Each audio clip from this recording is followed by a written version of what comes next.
जय माता दी। मेरे सभी प्यारे दोस्तों, मैं लक्ष्मी शर्मा बड़ों को चरण स्पर्श, छोटों को प्यार और बराबर वालों को दिल से नमस्कार करती हूँ।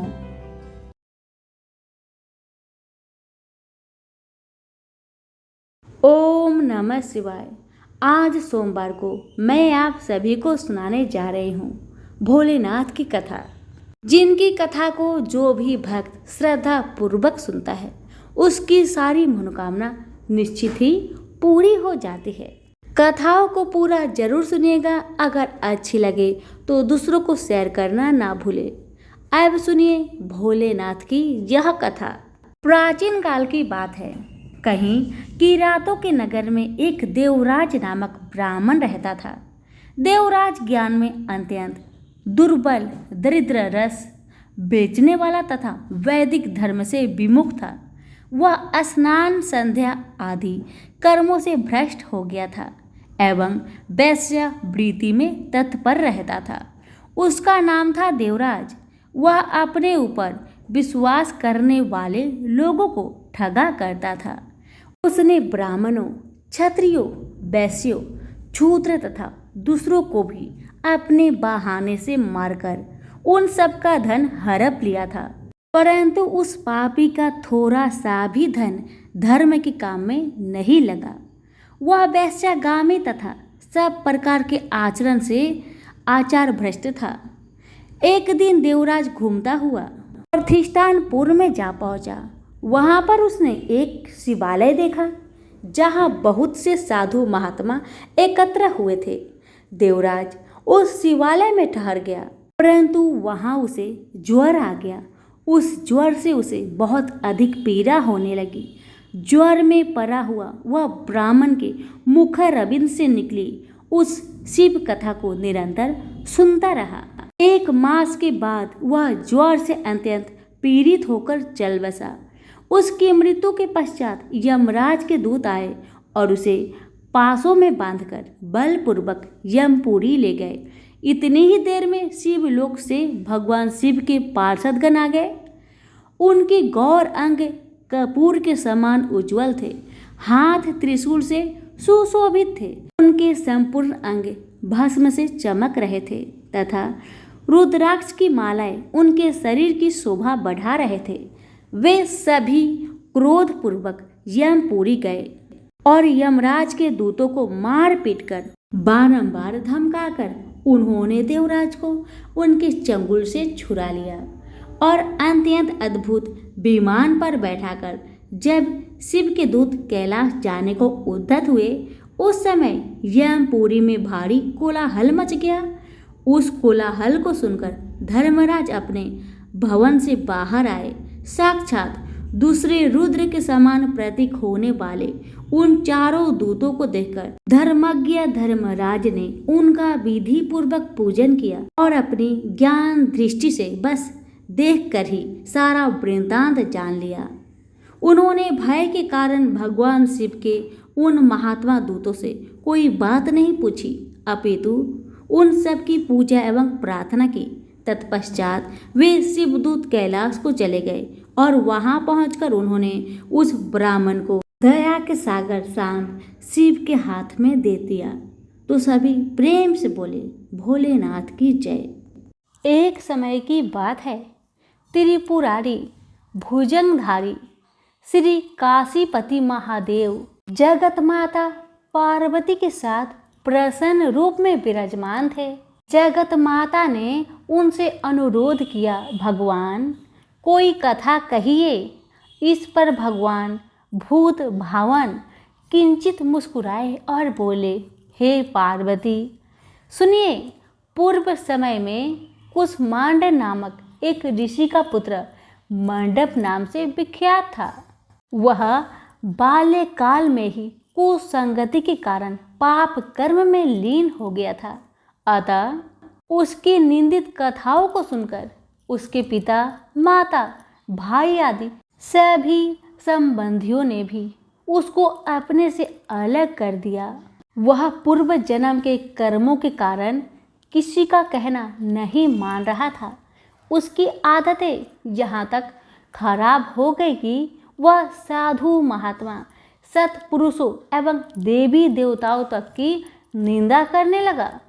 युवा होने पर वह दूसरी स्त्रियों के प्रेम में फंस गया। प्रेम के बस में होकर वह औरों के द्रव आदि की चोरी में लीन हो गया। उसके दो घनिष्ठ मित्र थे, एक था नापित, दूसरा का नाम था पटहारा। इन तीनों ने मिलकर विचार किया कि किसी धनी के घर चोरी करके अधिक धन प्राप्त किया जाए। अतः तीनों ने मिलकर राजा के यहाँ चोरी की। इस चोरी के कारण बहुत सा धन हाथ लग गया। सारा धन मंडप के पास था। दोनों मित्रों के मांगने पर भी उसने उन दोनों का हिस्सा नहीं दिया। इस धन को वह एक वेश्या के यहाँ ले गया। वेश्या के यहाँ वह प्रेम लीला करने लगा। इस बीच उसको प्यास लगी। पलंग के नीचे रखी गिलास उसने खाली कर दी, मगर उसका स्वाद कुछ दूसरा ही था। इसमें क्या था? उसने वेश्या से पूछा। इसमें मंदिरा था। वेश्या ने बताया। मंडप को इससे बड़ा दुख हुआ। मदिरा पान करके उसने महापाप किया है, यह सोचकर वह बड़ा दुख करने लगा। पर वेश्या बराबर मदिरा का गुणगान करती गई। उसने मंडप को फुसलाकर और मदिरा पिला दी तथा उसका सारा धन लेकर उसे बाहर निकाल दिया। होश में आने पर मंडप बड़ा विलाप करने लगा। पश्चाताप करता हुआ वह अपने मित्रों के पास आया और अपनी सारी आप बीती सुना दी। उन मित्रों ने कहा, हे मित्र, तुमने मदिरा पान करके बड़ा पाप किया है। अब तुम इसका प्रायश्चित करो। मुझे प्रायश्चित का उपाय बताओ। बिना प्रायश्चित के सुरापान का दोष नहीं मिटेगा। अतः उस वेश्या के स्वर्ण प्राप्त कर दान करो। यदि तुम ऐसा नहीं करोगे तो हम लोग तुम्हारी बड़ी निंदा करेंगे। यह सुनकर मंडप बड़ा दुखी हुआ। वह वेश्या के पास आया और वेश्या से अपना सारा दुखड़ा सुनाया। उसने वेश्या से स्वर्ण की मांग की। इस पर वेश्या बड़ी बिगड़ी और बोली, तुमने जो धन दिया है अब उसकी मांग मत करो। वेश्याएं कभी मिला हुआ धन वापस नहीं करती। क्या तुमको इस साधारण नियम का भी ज्ञान नहीं है? इस पर मंडप गिड़गिड़ाने लगा, पर वेश्या के हृदय पर इसका जरा भी असर न हुआ। उसने अनान्या वेश्याओं को बुला लिया। सब मिलकर उसकी भर्त्सना करने लगी। कई ने तो उसको धमकी भी दे दी। हे पार्वती, इस प्रकार मंडप बहुत अपमानित होकर वहां से निकाल दिया गया। मंडप विलाप करता हुआ अपने पिता के घर की ओर चला। इसके दोनों मित्र पीछे लग गए थे। जब मंडप पिता के सामने आया तो दोनों मित्रों ने उसका हाथ पकड़ लिया और बोले, मंडप, हम लोगों ने मिलकर राजा के यहाँ चोरी की है, पर तुमने हम लोगों का अंश नहीं दिया है।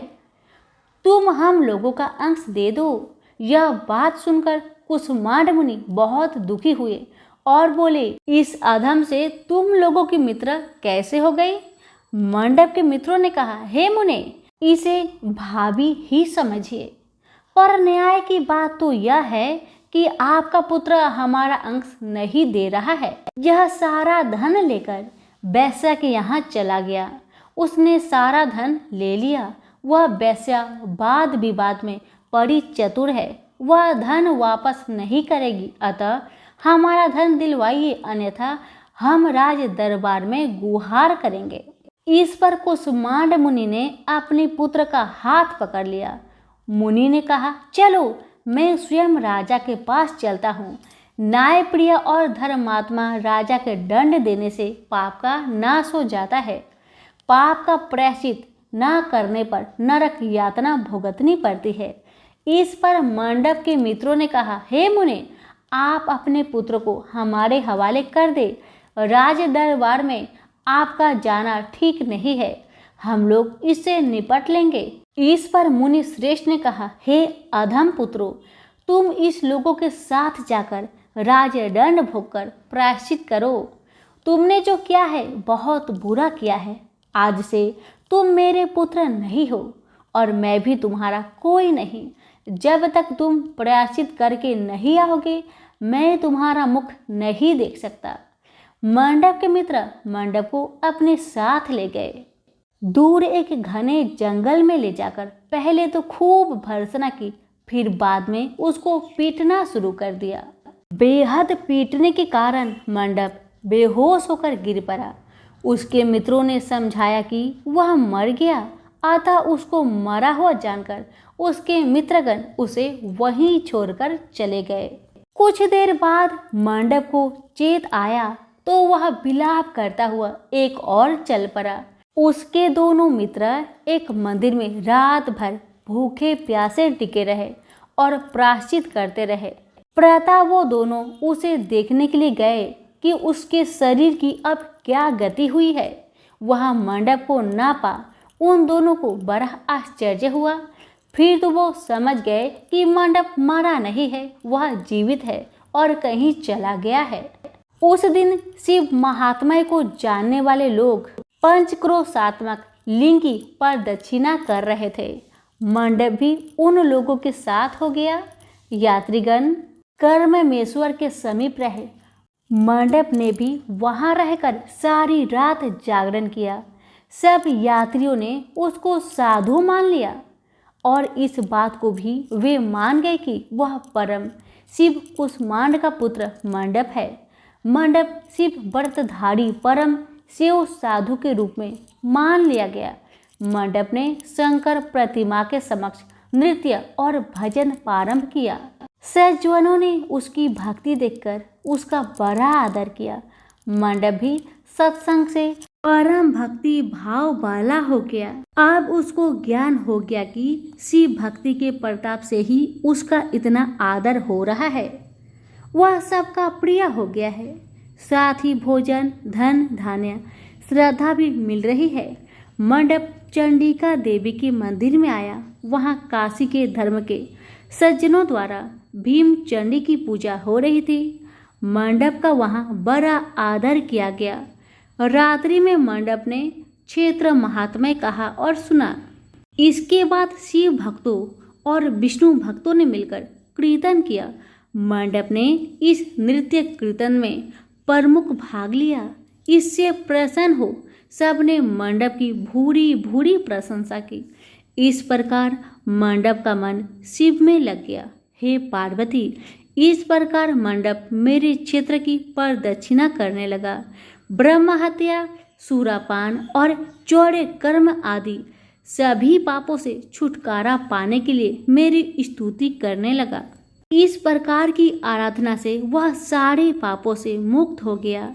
देहली विनायक में आकर मंडप जिह्वा की लोतुपता से मुक्त होकर केवल शिव शिव का उच्चारण करने लगा। उसकी इस साधना और भक्ति भाव को देखकर सर्वत्र उसका बड़ा आदर और मान सम्मान होने लगा। हे पार्वती, मंडप ने अन्न जल सब त्याग दिया और बार बार विलाप कर कहने लगा कि ब्राह्मण शरीरधारी होकर भी मैंने स्वर्ण की चोरी की, साध्वी माता को ठगा, वैश्यागमन सूरापान किया, ब्राह्मण शब्द का हनन किया। पश्चात से मंडप विहल हो गया।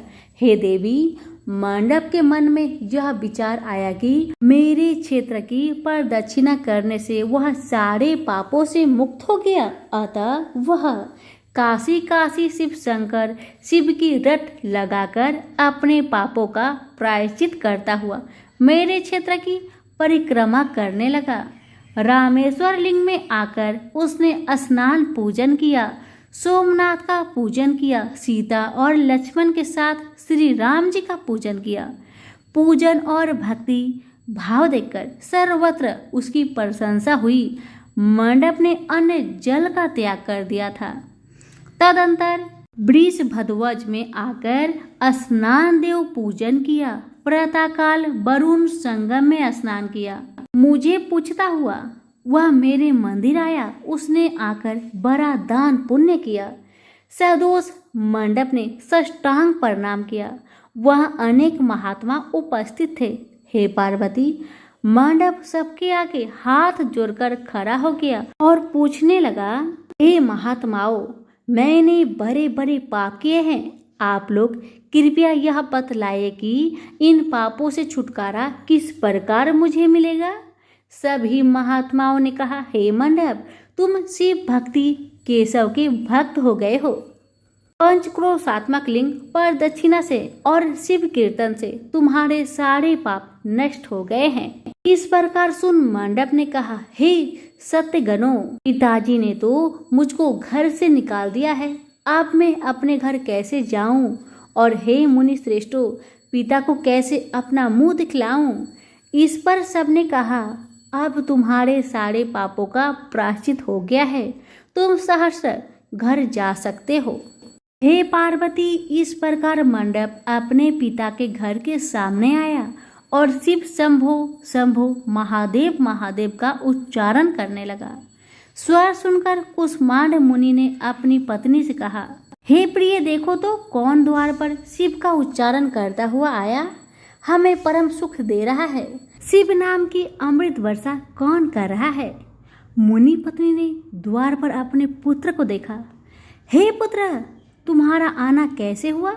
मंडप ने कहा, हे माता, आपको और पिताजी को महात्मागण बुला रहे हैं।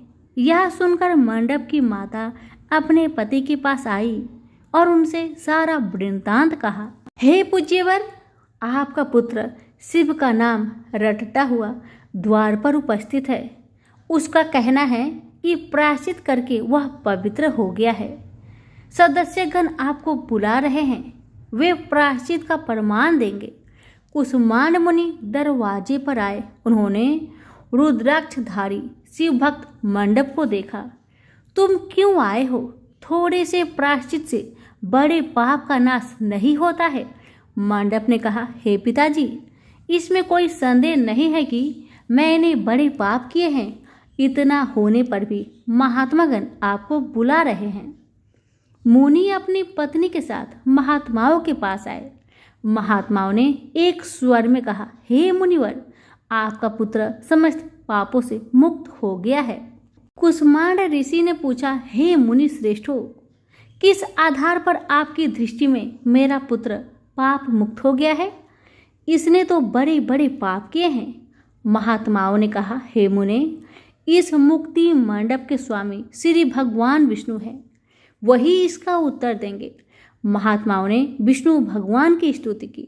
इस पर आकाशवाणी हुई, हे स्तुति करने वाले महात्माओं, यह महापापी मंडप जो कुष्मांड मुनि का पुत्र है, अब अपने पापों से मुक्त हो शुद्ध हो गया है। यह साधु संतों के साथ शिव शंकर के क्षेत्र की परिक्रमा कर चुका है। अब कुष्मांड मुनि इसे ग्रहण कर सकते हैं। इस प्रकार हे पार्वती, मंडप को कुष्मांड मुनि आदर पूर्वक अपने घर पर ले गए। इस कथा को सुनकर माता पार्वती परम प्रसन्न हुई और बोली, प्रभु, आपने यह महत्वपूर्ण कथा कही, इससे कलयुग में प्राणियों का बड़ा भला होगा। कृपा कर इस पर कुछ और प्रकाश डाले। इस पर शिवजी बोले, हे पार्वती, अब तुम भैरव जी की कथा सुनो। इस पर भैरव जी प्रकट हुए और बोले, त्रेता युग में समदर्शी सांडिल्य नाम का एक ब्राह्मण था। वह महापंडित था। उसकी पुत्री का नाम विशालाक्षी था। वह सुंदरी थी। बाल्यकाल में ही उसके पिता ने उसका विवाह कर दिया। विवाह के बाद वह अपने पिता के घर पर रहती। वह युवा हो गई। युवा अवस्था होने पर भी उसका पति न आया, अतः सांडिल्य ब्राह्मण की कन्या पाप रता हो गई। इस कन्या ने काशी में बड़े बड़े पाप किए। सुंदरी होने के कारण दूर दूर के युवक उसके पास आने जाने लगे। वह बड़ी पापिनी हो गई। एक समय बड़े बड़े पापों को नष्ट करने वाली पंचक्रोशी यात्रा के यात्रीगण को देखकर वह विचारने लगी कि इन लोगों को पाप रत किया जाए। उस रात यात्रीगण दुर्गा कुंड पर रुके थे। विशालाक्षी धन के लोभ से वहां गई। वहां भजन कीर्तन का स्वांग रचाया। यात्री उसका भक्ति भाव देखकर प्रसन्न हुए और उसे वैष्णवी समझ बड़ा दान पुण्य किए। इस लोभ के कारण वैश्या विशालाक्षी यात्रियों के साथ हो गई। कर्ममेश्वर दहलीज रामेश्वर में उसने निवास किया और वरुण संगम में स्नान किया। यात्रियों द्वारा उसने काशी महात्म्य कथा भी श्रवण की। इस सत्संग समागम से विशालाक्षी की आंखें खुल गई। उसने अपने पर बड़ा पश्चाताप किया। यात्रियों को उसने सारा धन लौटा दिया और पाप से अलग होने का निर्णय कर लिया। उसने महात्माओं से पूछा, हे देवताओं, मैं बड़ी पापनी हूँ, कृपा मेरी मुक्त का उपाय कहिए। इस पर महात्माओं ने कहा, हे देवी, तुम धन्य हो, तुमको पापों से भय नहीं करना चाहिए। तुमने काशी क्षेत्र की प्रदक्षिणा की है, अब तुम हमारे साथ प्रदक्षिणा जारी रखो। विशालाक्षी ने उपयुक्त वचनों पर विश्वास किया। वह महात्माओं के साथ हो गई। 5वें दिन सभी यात्री वृषभ खंड में रहे। वह भी उन्हीं के साथ रही। सभी ने वरुणा संगम में स्नान किया और आदि केशव का पूजन किया। विशालाक्षी मुक्ति मंडप में आई। उसने बड़े भक्ति भाव से शिव शंकर की पूजा की। इस प्रकार विशालाक्षी सभी पापों से मुक्त हो गई। उसके पिता सांडल्य ने बड़े आदर के साथ उसे अपने घर में स्थान दिया। वह इस प्रकार पवित्र हो गई। भैरव जी बोले, हे पार्वती, यह काशी क्षेत्र का महात्म्य है। इसे पढ़ने सुनने से सबका कल्याण होता है। तो सभी प्रेम से बोलिए, उमापति शंकर भगवान की जय हो, लक्ष्मी नारायण की जय हो, भैरव जी की जय हो। अगर आपको कथा अच्छी लगी हो तो वीडियो को लाइक करके दूसरों को शेयर करना ना भूले। भगवान शिव का जन्म की कथा। हम सबके प्रिय भगवान शिव का जन्म नहीं हुआ है, वे स्वयंभू है, लेकिन पुराणों में उनकी उत्पत्ति का विवरण मिलता है। विष्णु पुराण के अनुसार ब्रह्मा भगवान विष्णु की नाभि कमल से पैदा हुए, जबकि शिव भगवान विष्णु के माथे के तेज से उत्पन्न हुए बताए गए हैं। विष्णु पुराण के अनुसार माथे के तेज से उत्पन्न होने के कारण ही शिव हमेशा योग मुद्रा में रहते हैं।